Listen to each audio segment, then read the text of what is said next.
Hi there, this is Heather, and I'm going to show you one of my favorite essential oil tricks today.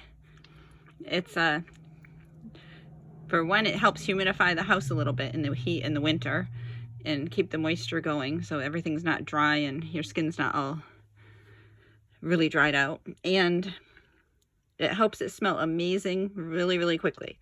So I take one cloth, get it a little bit wet in the water, squeeze it out, and put it on the radiator. And then I take a couple of drops of my favorite essential oils and just shake it on there.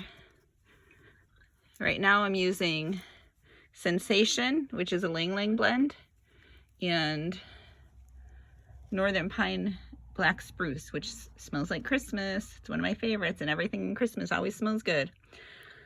So when the heat comes up, that scent goes right through the air and the whole room smells amazing.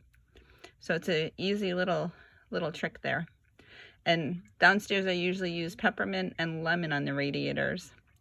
Kind of gets everybody a little clearer minded, more focused, and gets on with the day, and everybody really uplifted in good moods. So enjoy your St. Patrick's Day and have a fabulous day.